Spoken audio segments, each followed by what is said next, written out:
강원대학병원 방사선사 공유고입니다. 반갑습니다.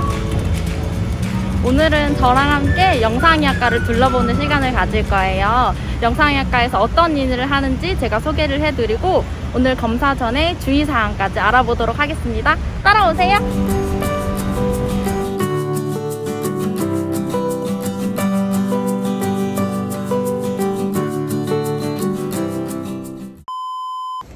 가장 먼저 소개해드릴 곳은 일반 촬영실입니다. 일반 촬영은 흔히 엑스레이라고도 하죠. 이 엑스레이 검사는 검사 부위에 금속 물질 같은 액세서리가 있으면 영상에 방해가 되기 때문에 옷을 갈아입기도 하고 목걸이, 귀걸이 같은 액세서리가 있다면 제거하셔야 됩니다. 그러면 일반 촬영실에 들어가서 어떤 일을 하고 있는지 한번 살펴볼게요. 들어오세요.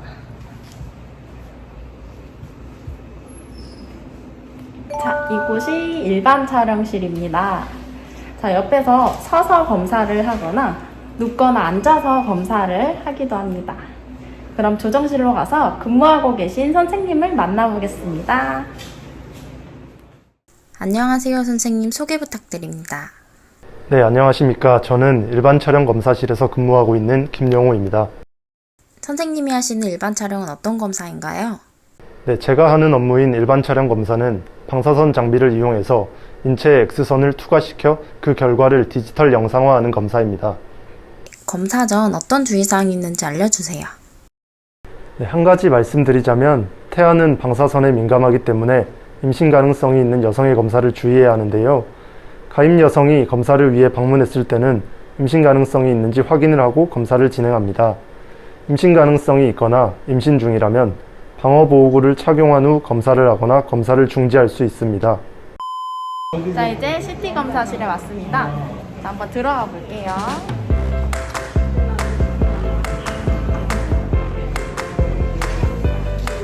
안녕하세요, 선생님.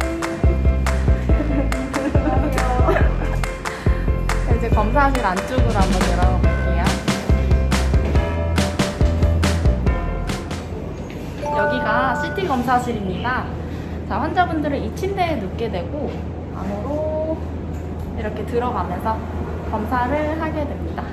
그리고 조영제를 주입하면서 하는 검사가 있기 때문에 옆에는 조영제 주입기도 마련되어 있습니다. 선생님과 함께 좀 더 자세히 한번 여쭤보는 시간을 가질게요. 안녕하세요. 안녕하세요, 선생님. 소개 부탁드립니다. 안녕하세요. 강원대학교 병원 영상의학과에 근무 중인 방사선사 이은기입니다. CT는 어떤 검사인가요?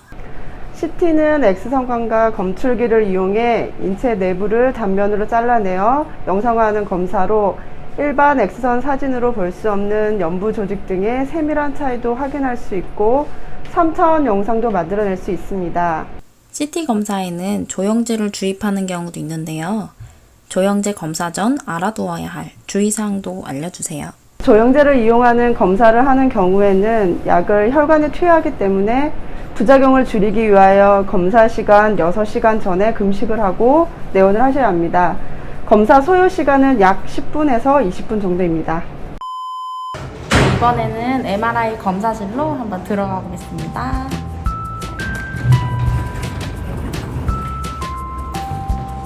안녕하세요, 선생님. 네, 검사실 한 번만 들어가 볼게요. 저는 지금 시계 같은 건 다 뺐고요. 문제가 없어서 이제 들어가 보도록 하겠습니다.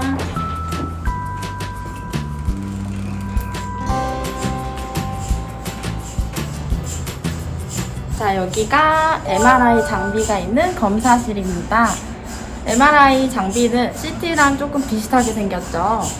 그렇지만 원리는 아주 다릅니다. 여기 침대에 누워서 좀 원형 모양 안으로 들어가서 검사가 진행되고요. 시끄럽기 때문에 헤드셋이 여기 있습니다. 자, 이번에는 CT랑 원리가 어떻게 다른지, 생긴 거는 같은데 어떻게 다른지 한번 여쭤보러 갈게요. 안녕하세요, 선생님. 소개 부탁드립니다. 네, 안녕하세요. 영상의학과 MRI실에서 근무를 하고 있는 김기범 방사선사입니다. MRI는 어떤 검사인가요? MRI는 다른 영상 검사와는 다르게 방사선을 사용하지 않고 자장을 이용해서 검사를 하는 장비입니다.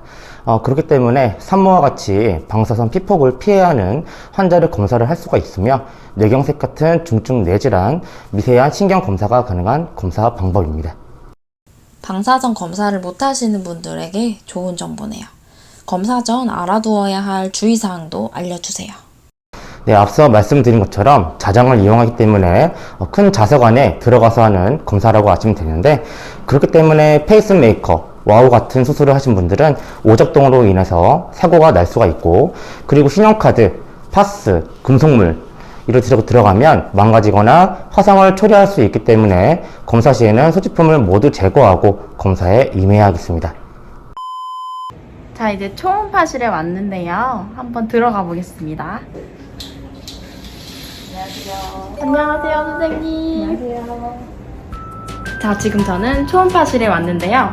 여기 초음파에 계신 김은지 선생님께서 장비 설명을 해주신다고 합니다. 선생님, 장비 설명 좀 해주세요. 네.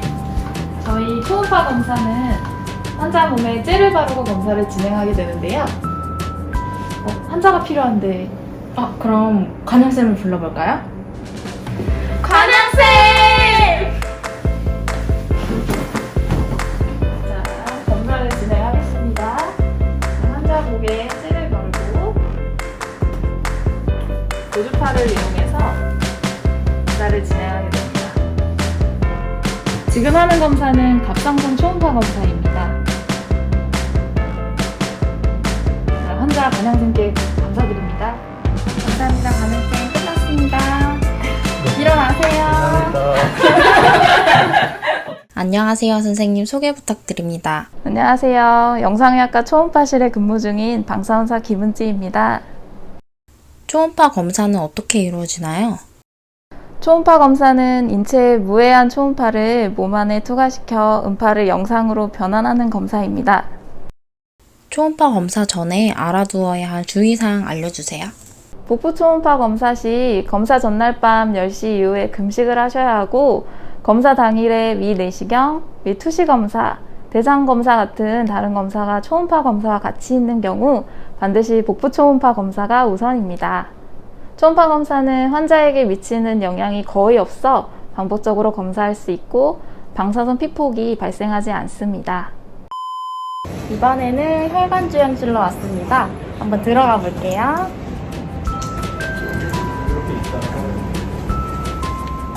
자, 여기가 혈관주영실이고요. 이쪽에 X선 방어 보호구를 입으시고 헤어캡과 그리고 마스크까지 착용을 하셔야 됩니다. 아까 착용한 선생님이 계셨는데, 네, 이렇게 착용하시면 됩니다. 안녕하세요, 선생님. 인사해주세요. 자, 이제 장비를 소개해보러 들어가 볼게요. 자, 이제 혈관조영실 장비 한번 보여드릴게요. 자, 여기 혈관조영실 장비인데요. 여기 선생님께서 한번 시연해 주신다고 하십니다. 이런 식으로 누워서 검사가 진행되고요. 이제 혈관의 막힘 정도를 파악한 다음에 이제 시술을 진행하면서 진단을 같이 동시에 할 수 있는 장점이 있는 곳입니다. 감사합니다, 선생님. 자, 이제 혈관주영실 전공의 선생님하고 인터뷰를 한번 해보도록 하겠습니다. 안녕하세요, 선생님. 소개 부탁드립니다. 안녕하세요. 저는 강원대학교 병원 영상의학과에 근무 중인 전공의 송재은입니다. 혈관 조영술에 대해 쉽게 설명해 주세요.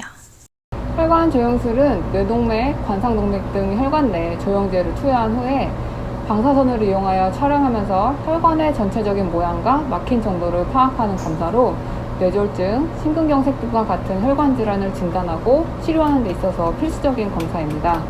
혈관 조영술을 검사하는 가장 흔한 이유는 혈관의 협착 및 폐쇄 때문인데, 혈관 조영술은 어떤 혈관이 어느 곳에서 얼마만큼 왜 막혔는지를 알 수 있는 검사입니다. 선생님이 말씀해 주신 뇌졸중 검사는 머릿속 시한폭탄이라고 들었는데요. 자세한 설명 부탁드려도 될까요? 뇌졸중은 혈관이 막히거나 혈관이 터지면서 뇌세포로 혈류가 잘 공급되지 않아 뇌세포가 갑자기 망가지는 상황을 말합니다. 즉 혈관이 망가지면서 혈류가 부족해지고 산소 공급이 줄어들게 되는데, 이로 인해 뇌세포들의 기능에 이상이 생기면서 나타나는 신경학적 증상을 통틀어 뇌졸중이라고 합니다. 뇌졸중의 전조 증상으로는 편마비가 있습니다. 한쪽 팔, 다리에 일시적으로 마비가 왔다가 증상이 없어지게 되는데, 이는 혈전으로 혈관이 막혔다가 뚫렸기 때문입니다. 그러나 동맥경화는 그대로 있는 상태이기 때문에 재발할 우려가 크므로 즉시 병원으로 가시는 게 좋습니다. 특히 고혈압, 당뇨, 고지혈증이 있는 분들은 조심해야 합니다. 그럼 다른 선생님 한 분을 더 모셔서 자가진단 테스트를 한번 해보겠습니다. 팔을 앞으로 나란히 어깨 높이로 들어보시고요. 눈을 감으시고 5초를 세겠습니다. 하나, 둘, 셋, 넷, 다섯. 눈을 뜨시고요. 자, 이때 손이 한쪽이 내려가거나 이렇게 돌아가 있는 경우에는 이상 증상이 있으므로 즉시 검사를 받으시는 게 좋겠습니다. 내리시고, 자, 이번에 저를 한번 따라해 보겠습니다. 맘마, 랄라, 가가. 네, 이런 발음을 했을 때 뭉개지는 증상이 있으면 이 또한 이상 증상이므로 검사를 받으시는 게 도움이 되겠습니다. 마지막으로 강원대학교 병원 영상의학과 과장님을 모시고 영상의학과를 내원하시는 환자분들이 가장 궁금해하는 질문에 답변하는 시간을 갖고 오늘의 브이로그를 마무리하겠습니다. 안녕하세요 교수님, 시청하시는 분들에게 소개 부탁드립니다. 안녕하세요. 강원대학교 병원 영상의학과 과장 전용환입니다. 검사 중 발생하는 방사선 피폭은 얼마나 될까요? 우리 주변의 토양, 해양, 건축물, 음식물, 공기 등 자연 환경 속에서도 자연 방사선이 존재합니다. 의료 방사선은 X선, 감마선, 베타선 같은 방사선을 쪼이거나 방사성 동위원소를 직접 몸 안에 주사하거나 먹도록 하여 사진을 찍거나 암 등을 치료하는 것을 말합니다. 자연 방사선과 의료 방사선을 비교하여 말씀드리면 자연 방사선은 나라와 지역에 따라 다르며 평균적으로 우리나라 사람이 1년간 받는 자연 방사선의 양은 약 2.4에서 3mSv, 가슴 X선 촬영 시 방사선의 양은 0.03에서 0.05mSv입니다. 의료적 측면에서 방사선 피폭은 검사를 함으로써 피폭의 피해보다 환자에게 이득이 더 크다라는 기준이 정해져 있습니다. 방사선은 최대한 피하는 것이 맞지만 단순 엑스레이 1회 정도는 크게 걱정하지 않으셔도 됩니다. 마지막으로 시청자분들께 인사 부탁드립니다. 2000년 개원한 강원대학교 병원은 올해 20주년이 됐습니다. 그동안 규모 면에서 괄목할 만한 성장을 이루었지만 아직 부족한 면이 있습니다. 더욱더 노력하고 연마해서 우리 병원을 찾는 모든 분에게 행복한 웃음을 전할 수 있도록 영상의학과가 앞장서서 최선을 다하겠습니다. 감사합니다. 네, 오늘 저랑 영상의학과 여러 과들을 둘러봤는데요. 유익한 시간 되셨나요? 그러면 시청해주셔서 감사합니다. 전 퇴근해 보겠습니다.